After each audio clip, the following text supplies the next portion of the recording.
match between Mumbai versus Punjab, that what are the first thing or what is the first thing basically which I consider. So I am sure that in 10-15 days, whatever number of matches basically you have played, you would be winning one big shot.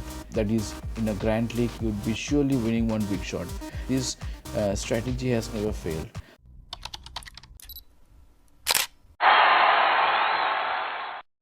Welcome to Cricbulb, guys. Now today we are going to share a very important information regarding the match between Mumbai Indians and Punjab. Now I feel like as we are talking about fantasy cricket gaming actually, so why not take this game as an example to make to teach you guys that how you should make a fantasy team actually. Rather, you can also say that how I make a team for the last 6-7 years and doing a kind of decent enough job in my circle. So let us start that and understand the factors basically which I consider.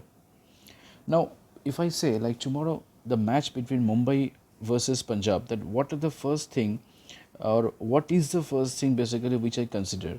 The first thing which I consider according to the data, research, study, and all those the analysis. If you see, I find basically which team is going to win tomorrow, whether it's going to be Mumbai or whether it's going to be Punjab.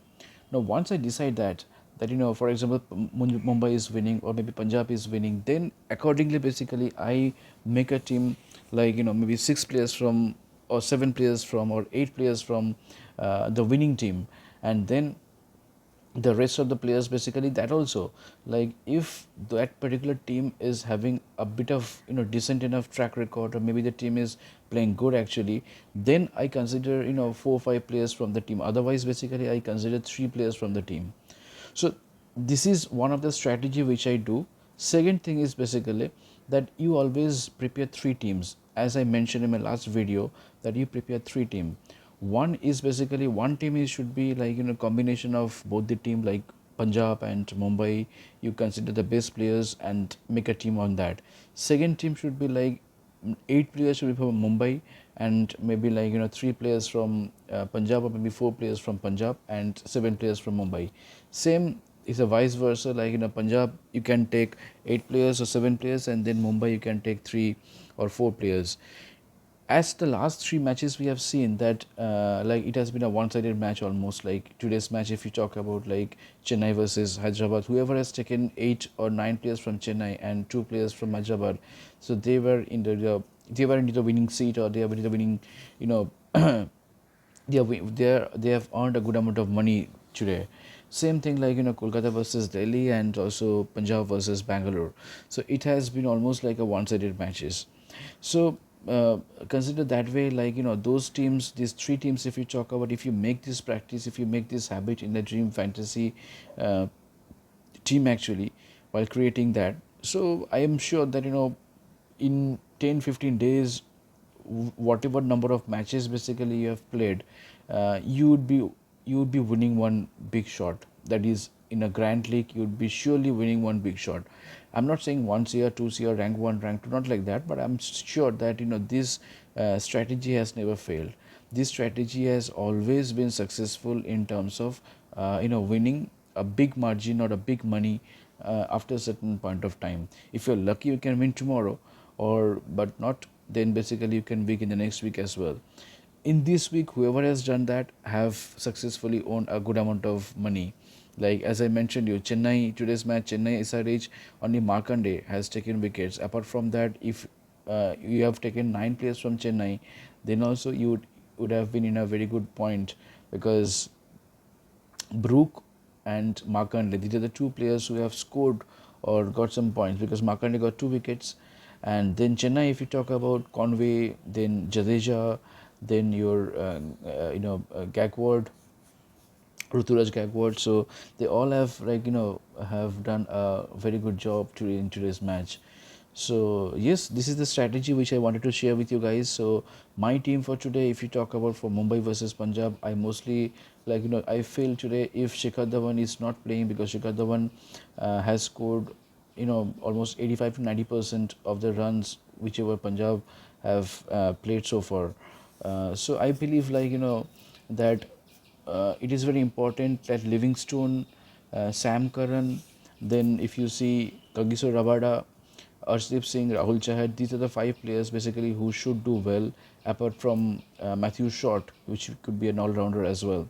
And then I think out of Rohit Sharma, Ishan Kishan, Surya, out of these three you can consider one, and Cameron Green should be your in your all-rounder list.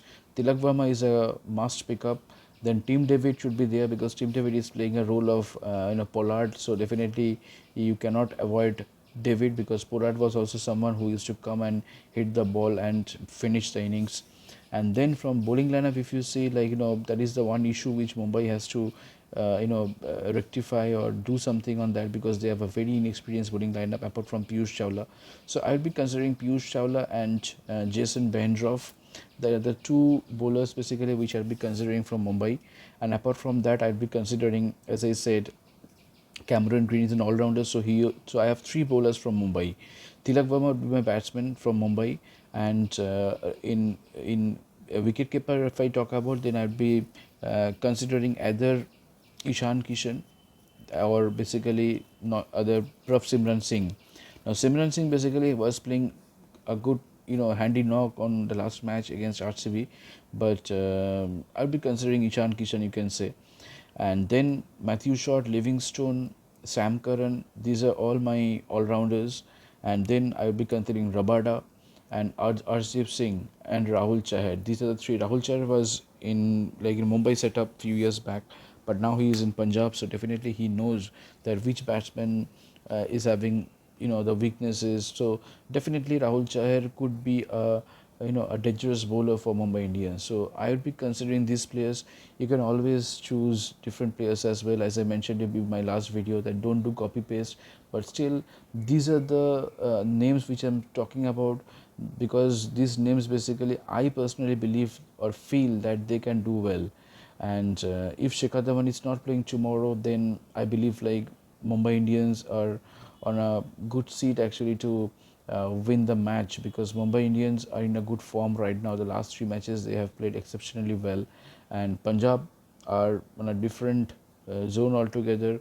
So Livingstone's comeback could inject some oxygen in their team. So definitely it heavily depends right now on Matthew Short, Livingstone, Sam Curran, Jitesh Sharma, Shah Rukh Khan to do well in the batting, because if they are not able to get runs and without Dhawan, then it becomes very difficult, because only uh, two or three matches could be won on depending on the brilliance of one batsman or one bowler. But if you want to qualify for the playoffs or want to win the tournament, then you're at least a team game. It's a team game, so the team has to do well. You cannot depend only on one player or one batsman or one bowler or one all-rounder to help you to win the playoffs or win the tournament. So yes, this is the thing. So that is the only the factors or the important elements of information which I wanted to share with you by giving an example or taking an example of today's match. So if you like my video, if you find this video is helpful for making or you have learned something out of this video, then please do like the video, subscribe the channel, so that it could encourage us and encourage me more to present more good videos. All right, lot of khasi coming. Thank you, take care, good night.